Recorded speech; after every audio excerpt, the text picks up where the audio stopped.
Welcome to Product AMA, your daily online Ask Me Anything. We started Product AMA to give those passionate or curious about product management a daily break, something to look forward to. The format is 1 hour in length, weekdays at 3 p.m. Eastern. The first 30 minutes will always be a guest and a featured topic. The last 30 minutes is devoted to you, the audience, to ask your questions. Our topic today is making adjustments to remote working in an enterprise organization. And joining us to help explain how that is going, I guess, is Shawn Omstead from Bell Canada. Shawn is the Vice President of Video, Internet, and Voice Product Solutions, where he manages things like Fibe TV, Internet, Alt TV, and Bell Satellite TV with a product team that's almost 50 people. Shawn, welcome to at Product AMA. Thanks, Lee. Really happy to be here. Yeah, it's great to see you. So I like to start off, especially with product leaders, that have been around for a bit, and give some people some insights into how you got to where you are. I know you've been in media really and telecom, I guess, for a long time, and you started off in television as a product manager. So how did you get to be a product manager in television, and then how did that lead you through your journey to a senior VP managing a big team? Yeah, awesome. So it really starts, and this story won't take up the full hour, but when I was younger, I was really into music, and in grade 7 I got a stereo, and the stereo at that time, you can imagine, it had a turntable, it had a tape deck, but it had this really cool thing called a graphic equalizer, and I was absolutely fascinated by the ability for this thing to do bass and treble and everything else. So kind of fast forward into high school, I read every kind of stereo review magazine, anything to do with tech I was really into in the AV world. Fast forward through university, I had a really small car and I could jam, I jammed 8 speakers into it, and I was at this place called the Power Station in London, which was a really big AV store there. I used to go there every weekend and just chat and hang out with the guys working there. So I just had this fascination and just with tech in general, but certainly in the audio video space. So getting through university, I graduated from Western with an economics degree. And then I took a bit of a left turn. I showed up at the door of Bay Blue Radio and I asked for a job. And they put me on a crew that was doing installations in people's homes. So I would crawl around in people's attics. I would put speakers wherever they wanted. I learned a lot about custom AV install. I drilled through a few washer dryer units in my day, trying to install stuff. But I just had this passion for tech in general in that space. So a bit unconventional. Then ended up at Sony shortly after, drilling into a few washer dryer units, and that was 30 years ago. And I've always been super passionate about product. I wake up every morning thinking about product. It's just once I got into Sony, I had 13 years there, both in Canada and Europe, and then that kind of brought me over to Bell Canada on the television side. That's neat. That's neat. And at Bell, you've been working with services and product development as well. So you've kind of seen some other sides of the business too, I guess. But tell us a little bit about the product organization at Bell, and how does your team work cross-functionally with other parts of the organization? Sure. So obviously we're a pretty big organization, and there are many different departments that are needed to launch a product. So we have many stakeholders in the organization. So any product that goes through the launch cycle at Bell would mean that our product management team would have to work with marketing, sales, IT, technology, finance, field, which is our organization that does the installation. So, really the product manager, not dissimilar to any other organization that's product led, would have, be at the center of, we think the center of the universe in the product arena, and really have to work cross-functionally with all those stakeholders. But we also work externally with a lot of partners. So we have hardware partners on the modem side, on the set-top box side, on the app development side that we work with as well. So we're really taking the best of breed from products and companies externally, and then working with the internal stakeholders to bring those products to market with Bell. I think the product management team in general really manages the entire life cycle from ideation to delivery. And they are accountable for everything from being the project manager, the product owner, the product manager. It really is an end-to-end. And that's why internally we refer to, in the product area and the residential side, is you're really the mini CEO of your product. And even in the job descriptions that we post online, we do call it, like, you really are the mini CEO of your product. And you have to manage everything, including the financials as well. So you're wearing many, many hats. You're working with many different teams. They set the MVP for the product. They are responsible for the user experience on the product. And the neat thing, I think, at Bell is, we are a premium product, so we always try and differentiate through product. It's something that we've done the last, say, 15 years that I've been at Bell, and we always try and innovate for our customers. And it's a really neat place to be in, because you're not, you get access to good capital. You work with really competent cross-functional teams, and you really get to own your product delivery. So I always say, if you want to work in product in a large organization in Canada, and you want to be responsible for your own kind of start to finish from idea to delivery, it's actually a really good place to be. Neat. And how do you sort of divide up product responsibility? So a product manager is like the GM or the CEO of their business, their product as a business unit. Is that on a product by product basis, or do you have some that are more horizontal? Yeah, so the way we've traditionally run it is, and it's kind of stayed that way for the last, say, 6-7 years, is we have a big focus on internet. So internet as a kind of a standalone a product team. We have the television product team, which would include everything from Fibe TV to Alt TV to the TV app. And then we have hardware, which would be your modems and set-top boxes and Wi-Fi pods, and also our satellite business as well, which in itself is a massive business that we have nationally. So it's really around, on the product team, hardware, then internet services, and then TV services is the way we've kind of set it up at a director level. Okay, cool. Yeah. And then I would imagine you've developed more multidisciplinary product teams where you have in a more lean or agile sense, you have a product manager who's working together with a designer of some sort of user experience person, as well as some lead technical architect or something like that. Exactly. Okay, cool. So particularly on some of the more app oriented things, or user interface, we really rely on, we do all the user experience design and all the user interface in-house.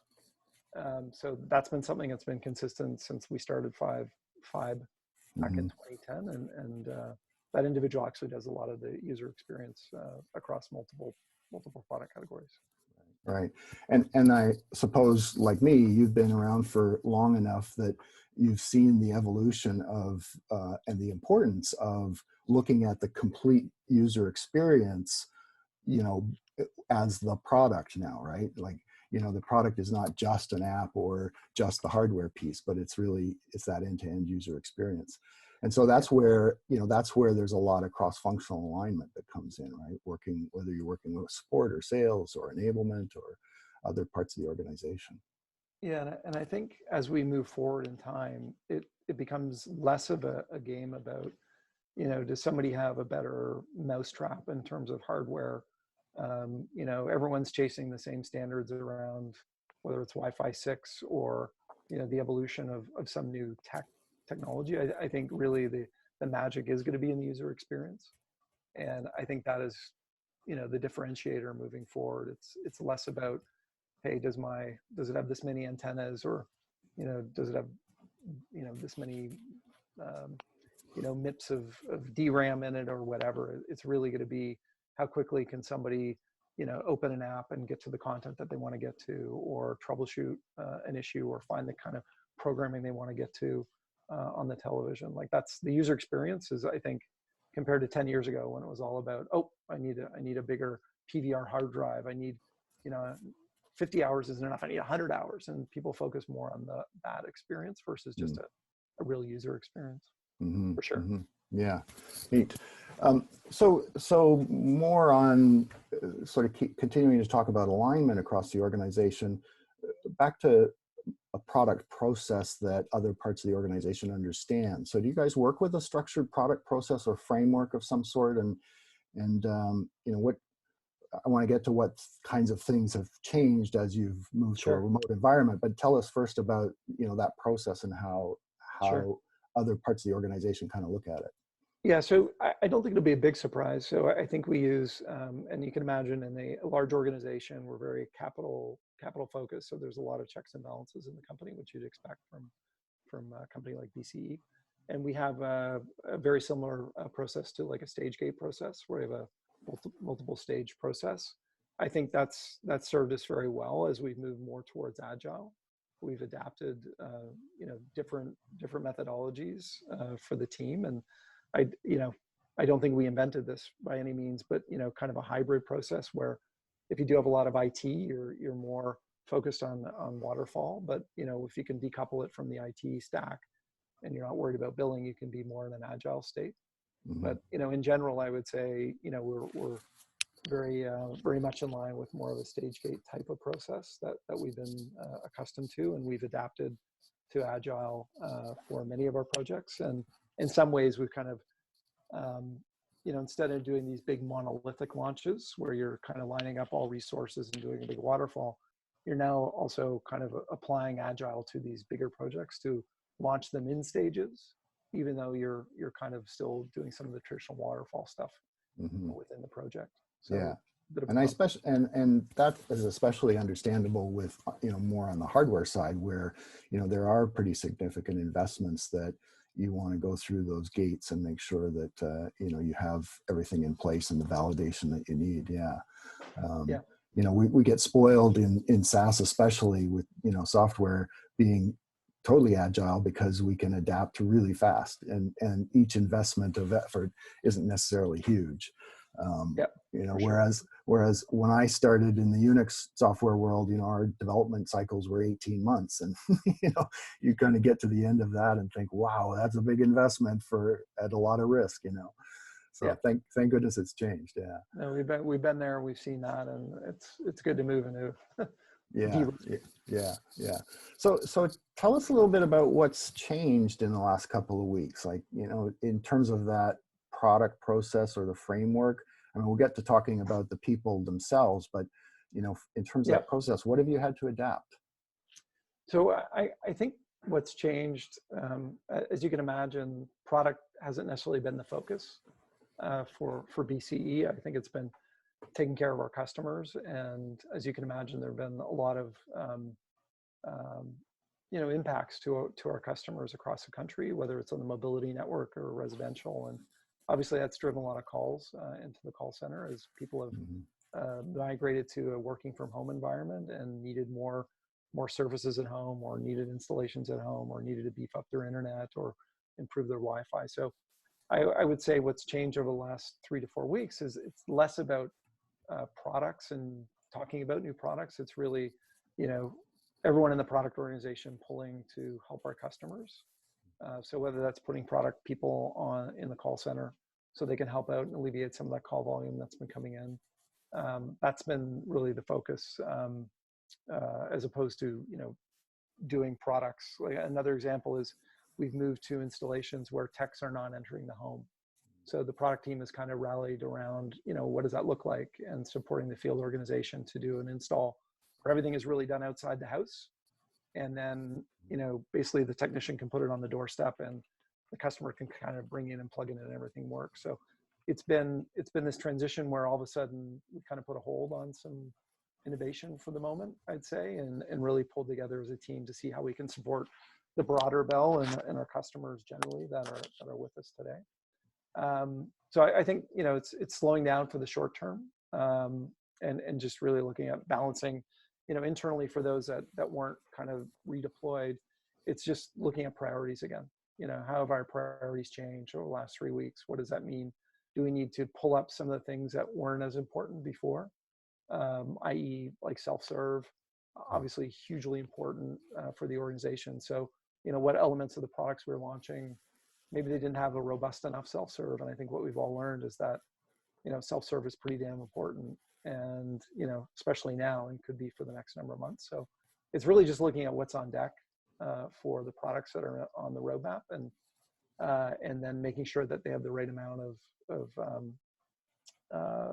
you know, self-serve opportunities for customers.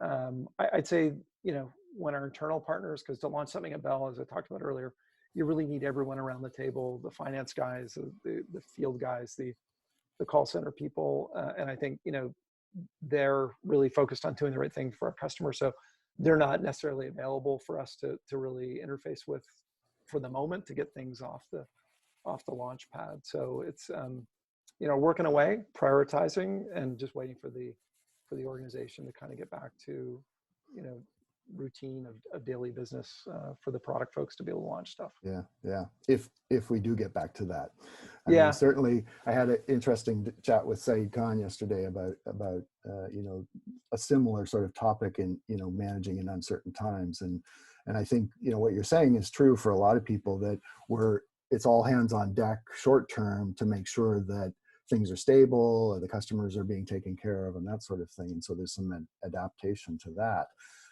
And clearly, yeah, resetting some priorities in the context. You know, some things are not as important today or for the next month or so.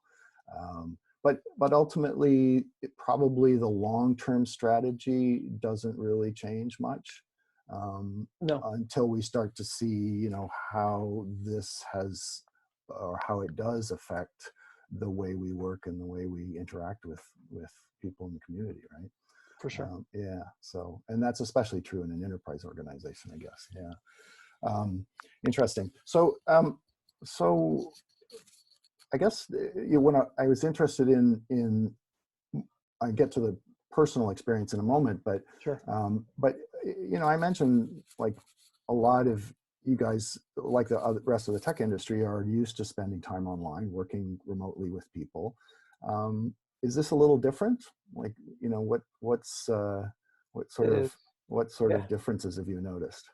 Yeah. So I'd say for me personally, 80% of my team would have been in the office on a daily basis. So I think, you know, my style of interacting with people is generally more hands-on, and I enjoy the routine of walking around, and whether it's in the department or just checking in with people face to face. So that's just my personality, and it's you know, what I've enjoyed doing, because I generally interested in the team and what they're up to, you know, personally and with projects. So it's been different for me to immediately go in this environment where, you know, really overnight everyone transitioned to a work from home environment, and that's brought, like, you know, challenges in itself. So, you know, I think managers on the team have also, you know, everyone's been thrust into the environment, whether you're a management people leader or not. Like, everyone's kind of had to adjust to that. So, you know, it's really, for me, it's been resetting expectations with the team, because it's, you know, not everyone has the same setup at home. And I think when they're in the office, there are less distractions. When you're at home, if you're a single parent and you have kids at home, it's really just resetting expectations. You know that the work is going to get done,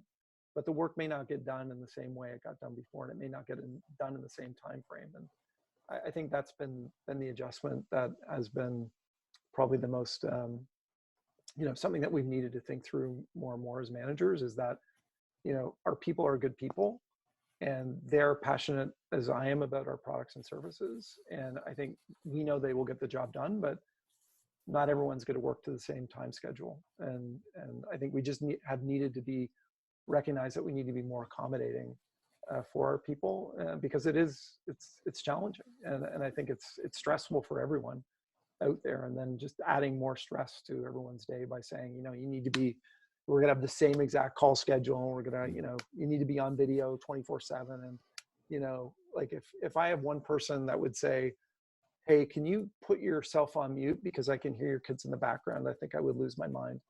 Mm-hmm. Because that's just reality of where we are. Like it's just, it's kind of the new normal of where we are. And I think we just have to give our people some slack to know that they are going to hit their deliverables. And so far, you know, they have been, but it's not going to come at the same pace as it was before. Mm-hmm. So for me, it's been about just resetting expectations for my team, because, you know, they're a good group of people and they are super passionate about what they do. And how have you done that? Like, you know, is that, yeah, I'm imagining that your management style is a bit more, you know, sort of engage the whole team and have a conversation about it. But is there anything specific you can recommend to others about, you know, how have you reset those expectations? I think we, you know, I'm blessed with some really good people that can really, you know, work well with the team. The directors on my team, they're really good. And I think we just have this cadence of constantly reaching out to people and checking in and seeing how they're doing. And if they're telling us that, hey, you know what, like, you know, my mom is isolated and I really need time to kind of take care of her, then that's just something that, because I think it's just that constant contact, like checking in at least twice a day with your people to see how they're doing. And so hopefully there's no big surprises at the end of the day when you're doing that on a regular basis. So I think that's been something that's been embraced by not only the leaders on the team, like people leaders, but I would say just everyone in general have you know, it's a good team of cross-functional people that actually genuinely care about each other. And you know, I think checking in has been, and being supportive for everyone's individual circumstances, because it's just, you know, again, when you're in the office and you're there, you know, 9 to 5, 8 to 6, you know, 7 to 10, whatever, you're there and you're less distracted. But it's just accommodating people to be able to get their work done, and it may not be on your schedule anymore. So I think just continuously reaching out to people to check in and do that daily, twice a day check-in is probably the most important thing. Yeah, yeah. There's an interesting question from one of the participants online. Manera is asking, is there anything special that your teams are doing to motivate people under this kind of stress, so that they're, you know, there is some change to the cadence, obviously, but, you know, are you doing anything special to inspire people, keep them, you know, optimistic and that sort of thing? Yeah, I think so. We had, and so I think coming from a perspective of optimism, and, you know, we are going to get through this. I mean, one small thing we did today, we had a virtual team lunch. We had a crazy hat lunch. So we had set up a Zoom call, and we had, I think, probably 40 people showed up on the call. And it was the first time that we had done it. And it was just an idea of, you know, how can we connect more, and how can we, because you're so used to seeing people if 80% of your team is in the office every day. And I think just that connection, I had great feedback after the call, and, you know, people had crazy hats. I had bunny ears on because it's Easter coming up. But you know, just continuing to be optimistic in the face of what's happening out there, and you know, still having a bit of a routine for people, and but, you know, taking those moments to just recognize that this is going to be stressful for people, but we are going to get through this. Like, just keeping that positive optimism that we're going to get through it. I think also our company, like from our senior leadership, from our CEO down, have been extremely good at communicating to everybody. And I think communicating even when you don't have much to communicate about, like, but just keep on communicating with people, because I think that lack of communication, even if there's nothing to talk about that's material, if nothing appears in your inbox from your leadership team and, you know, 24 or 48 hours, you think something really bad must be happening. So I think really good question. Just That's communicate with people, be optimistic, and you know, have those group get-togethers. Yeah, and I think what I've noticed, you know, over the last couple of weeks, spending so much time on Zoom in particular, but other platforms as well, that people are getting a little more comfortable with being personal and being emotional, or, you know, having humor online. I've been in a couple of, events where somebody does a shout out and everybody's clapping and, that sort of thing. So it seems Yeah. a bit sort of contrived or something, or over the top, but it actually makes a difference, For sure. because we're all getting to know each other, in our own home spaces, right? Yeah. With the dog running around or the kids or whatever. Yeah, no, and if all else fails, you can just, touch base with people and talk about Tiger King. That's There you go. Yes. That's great. You mentioned that, the management team, I guess your peers, are doing pretty well with this through that frequent communication and keeping it open. But how are you as a management team kind of staying on top of the daily changes as they go on? Like, I've heard some other organizations that have put together kind of what do you call it, like a task force or a committee that is doing a daily scrum and Yep. just assessing things. What are you guys doing? Yeah. So from day one, the organization really pivoted to go to daily calls, at 8 a.m. And it was cross-functional senior leadership team. And I would say, it's not going to be a big surprise, but it's everyone gathered together and kind of put the silos aside and just said, you know what, we have these, we have customers that are reaching us, trying to reach us, and we need to move. You can imagine an organization as big as ours moving our call centers from a physical environment to a work from home environment is a huge task, because not every one of our agents is set up to work from home. So, managing that,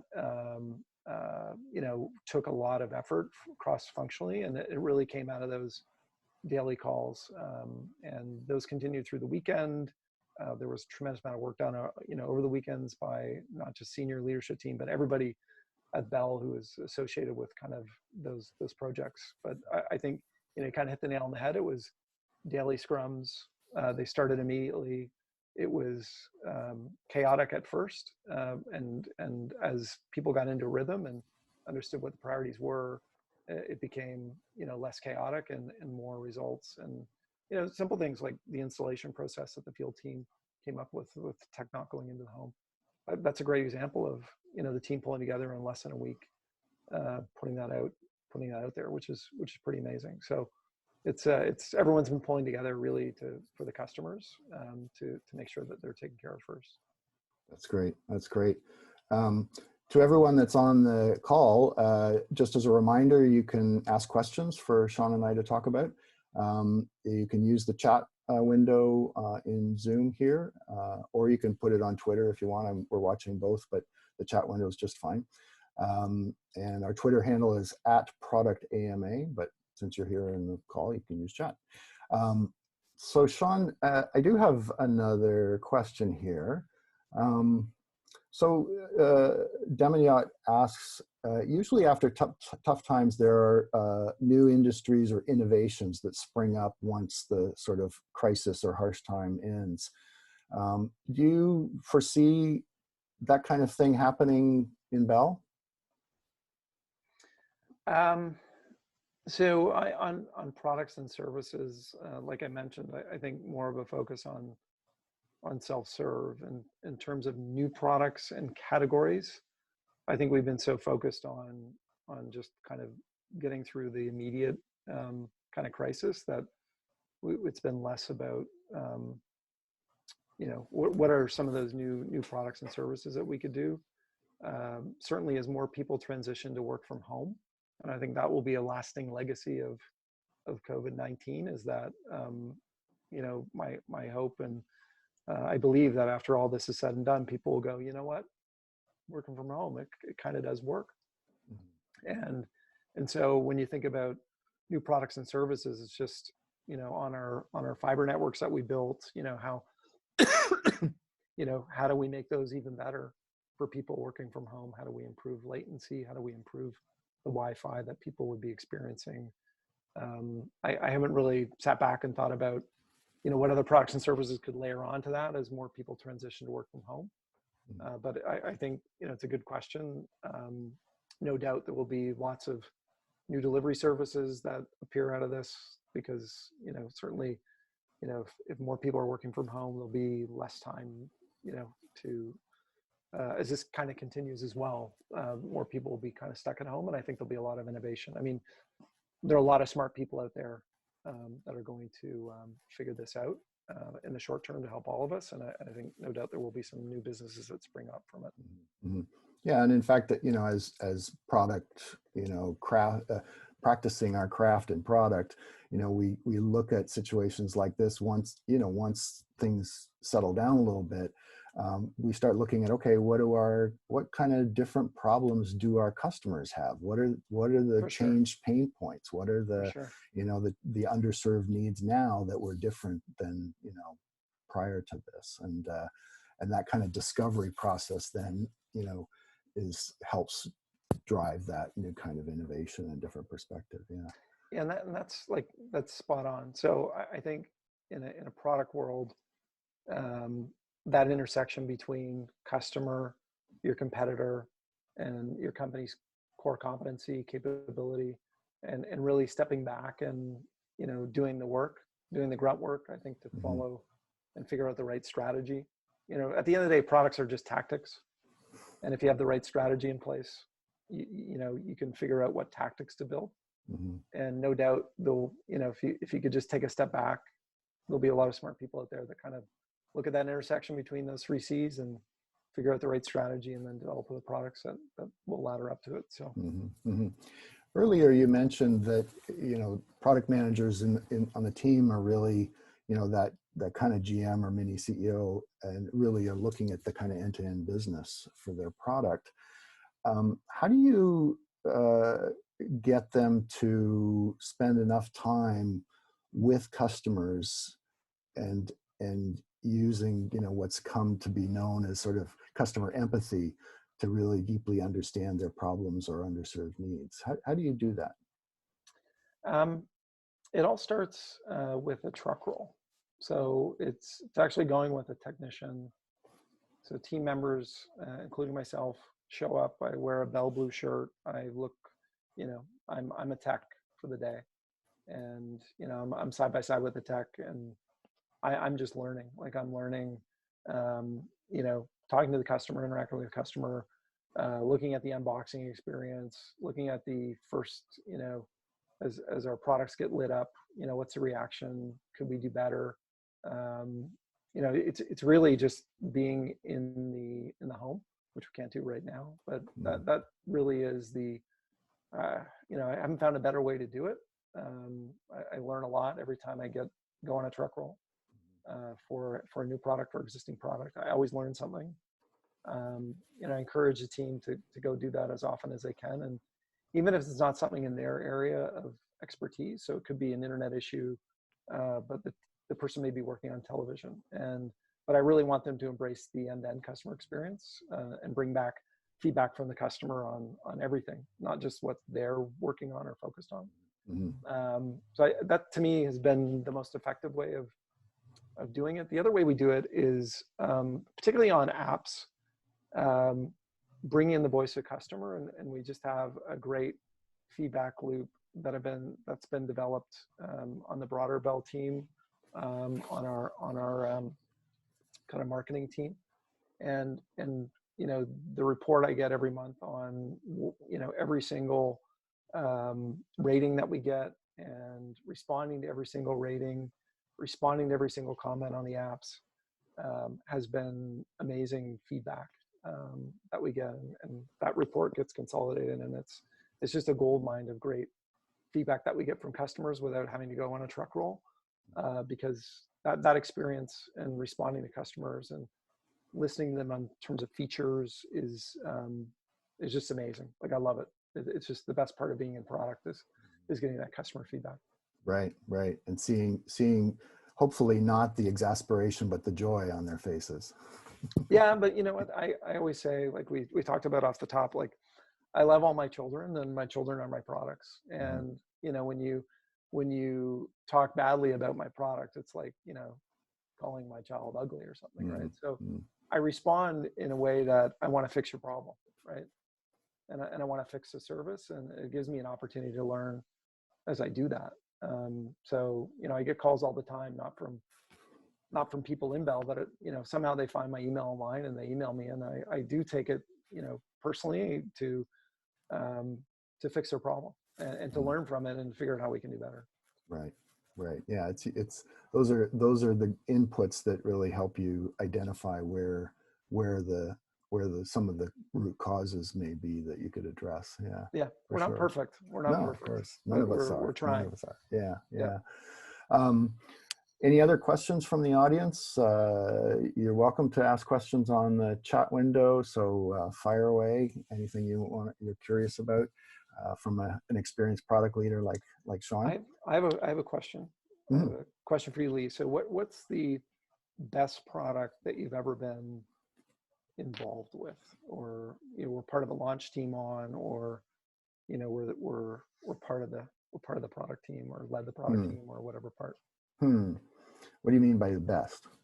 Okay. Yes. I will let most you successful best. Or yeah, okay. Yeah, so it could be the most impactful, the most successful, the one you had the most fun on. So what would that one be for you? Yeah, I've done a lot of sort of initiatives as both as a consultant and as a as a sort of fractional executive, turning things around and always going back to kind of first principles and okay, what are our business objectives and how are we going to restructure the process to get there? But I think even when I think about the best personal experience, the one that I got the most thrill out of was back with KL Group when we were launching some of the Java class libraries, the UI widgets and components for Java developers worldwide. And we actually, the reason it was exciting was because I learned some things about strategy that I hadn't really experienced before. And one of those was to, especially when you're in a new and emerging market space, which Java was obviously, and you don't exactly know what's going to happen. We stepped back and we looked at the other, like sort of the evolution of other programming languages in the market.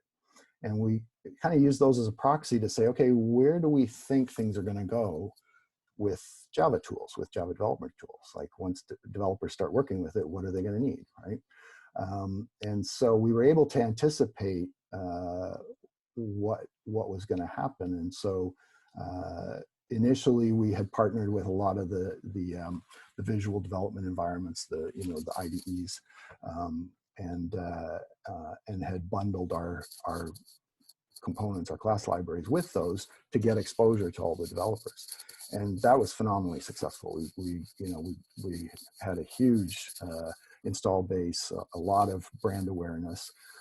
And so when we launched the debugging tool, the profiler, which had come about because we thought, okay, that's the next thing they're going to do. Once they start building apps, they're going to need to debug and improve performance. And so that's what we focused on. And it was amazing. Like it was just, it exactly hit the mark perfectly. And that's what the company ended up getting acquired by Quest Software in the US for almost specifically that reason.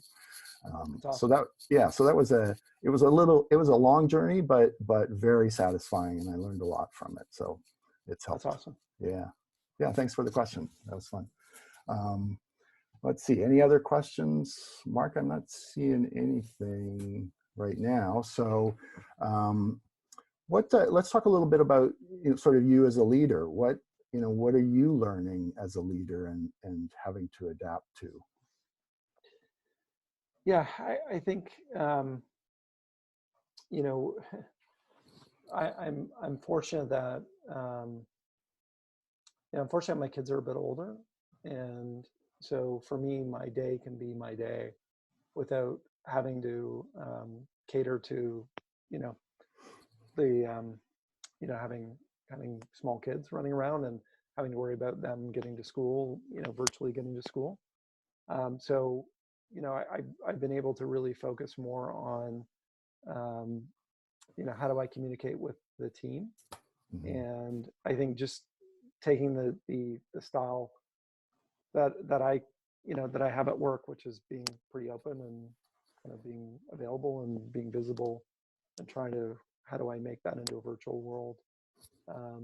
And I think just being supportive, just being more supportive and more understanding, and being more accommodating.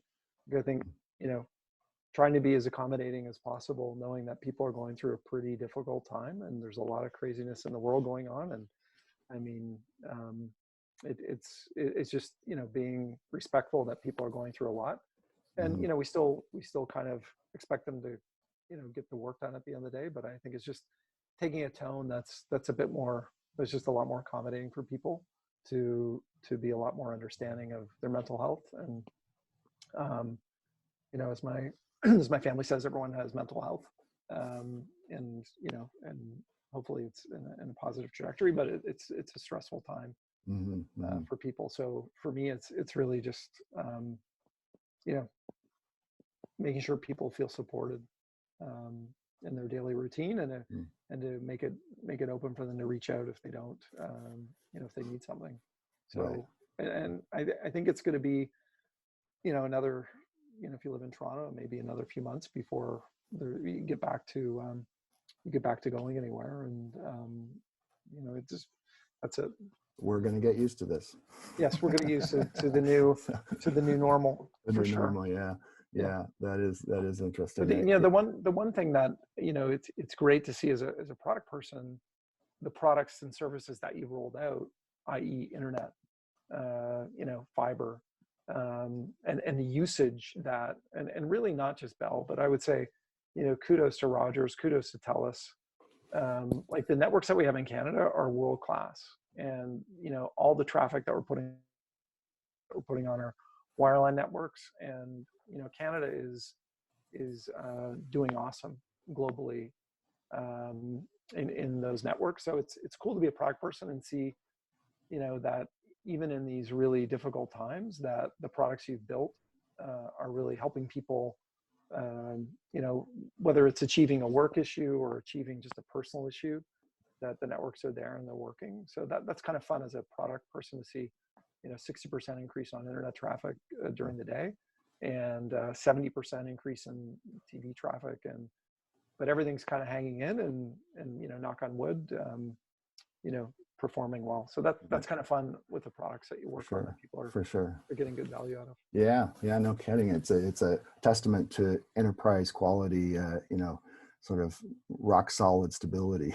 Yeah. So that's really good. Yeah. If it works now, it's probably always going to work. For sure. Yeah, that's good. That's good to know. Any other questions out there? Andrew says, FTTN, FTTH rules. I don't know what that means. Rules? Like, are you? No, it's not a question. It's an exclamation. Okay. Kudos to you, I think. Okay. Yeah. Cool. And I was also going to thank you for on behalf of Bell, for sponsoring the mental health awareness that you guys have been doing over the years. I think it's been really phenomenal. Nice to see. Nice to see a large corporation really putting itself behind that. Yeah, we've done some things recently, an extra $5 million that we just donated this week. So, recognizing that it's tough times for everybody right now. Right. Yeah. So, one maybe last question, unless we get something from one of the audience, and this is maybe back to talking about innovations that come out of this, but and a bit of crystal ball gazing. But in terms of the product management profession itself, from your perspective, what kind of things do you think will change in the way we build products as a result of this kind of crisis that we've been through? I guess I can't help but reiterate the self-serve component, and it's maybe not how we built it, but it's considering, because sometimes those things aren't the sexy things that are necessarily, the feature headline that you put in a press release. Like, we have amazing self-serve, but it's not, but it at the end of the day, that is really a component that I think, more products need to, people don't want to phone in for issues. They want They want their products to be more intuitive. And I think, building products that you really don't need someone to come to the home, building products that you really don't need somebody to talk to, and you can just kind of self-serve and manage. It's not rocket science. I mean, certainly I'm thinking about more, from a Bell perspective, some of the changes and, that are going to take place as a result of this. I think, embracing those things. I think more broadly, I'm excited to see what comes out of it. Like, I'm truly excited to see the ingenuity that comes out of some really awful situation that the world finds itself in, and kind of the ingenuity, whether it's, people being able to get, equipment to hospitals faster, or, production lines are set up to accommodate some of the hospitals and the respirators and stuff like that. Like, just the pure ingenuity that's being thrown into this around the world, and people working together around the world is pretty amazing. So yeah, that collaboration, I think, is pretty exciting to see. I've been so impressed by the distillery downtown that switched over to making hand sanitizer. Those are phenomenal. And everybody that has a 3D printing machine is trying to crank out valves for ventilators now. So it's a coordinated effort. It's amazing to see. Yeah, I think in the broader, in our industry and industries around hardware technology, and the supply chain is really, it kind of starts in China, and when something happens there, it does impact globally. And when you're developing products, hardware related products from the ground up, and there's so many component manufacturers and so many chip guys, and it is a global ecosystem of parts and suppliers. And I think that's, I'm not sure how that's going to change over time, but I think, it'll be interesting to see how things like tests, validation of equipment, and usually those are done in big labs, but when the labs aren't available, how does that migrate to more of a smaller environment, or stuff like that? I'm curious to see how that all comes about. Yeah, certainly may encourage a lot more iteration and that sort of thing to get through that. So there is one more question from the participants. This is from Andrew. He says, are you looking at Wi-Fi 6G or 6, I guess, not 5, Wi-Fi 6 to allow better home Wi-Fi networks and more consistently? It's a bit of a technical question, I guess, but so Wi-Fi 6 is a newer Wi-Fi standard that's coming out and available on some endpoint type hardware. And I think everyone's looking at a migration from the current Wi-Fi standard, and from 802.11ac to AX. AX has been rebranded Wi-Fi 6. So I think that's I think that's on everyone's roadmap, including Bell. And the benefits there, you just get bigger highway lanes to operate in, and you also get better, just more devices can connect at the same time. So nice. Looking forward to that. Yeah, no kidding. Well, and that's part of what we're all trying to inspire each other with, or remind each other, is that we need to keep looking forward, because we will get through this. Yeah, we will get through this. Yeah, and there's going to be a lot to do once we get through it. Yeah, that's great. For sure. Well, we're just about out of time. Shawn, thanks so much for joining us today. It's been great talking to you, and thanks for helping to contribute to the community. Everybody that's on board on the line, please help us spread the word about @Product AMA, and share any of your feedback or topic suggestions to us or with us on Twitter @Product AMA. Tomorrow we have another great session, 3 p.m. Eastern. We're going to talk with Simba Katter from Triton about digital products to personalize your audience content experience. So more in the media space, I guess. So follow us on Twitter @ProductAMA for the registration link for that meeting. Shawn, again, thank you so much. Kudos to your team for adapting, and for you for being a great manager and leader. And keep up the good work. Stay safe, stay healthy, and thanks everyone for joining us today. We'll talk to you soon. Thank you, Lee. Follow Product AMA on Twitter and send us your topic suggestions. We look forward to seeing you soon.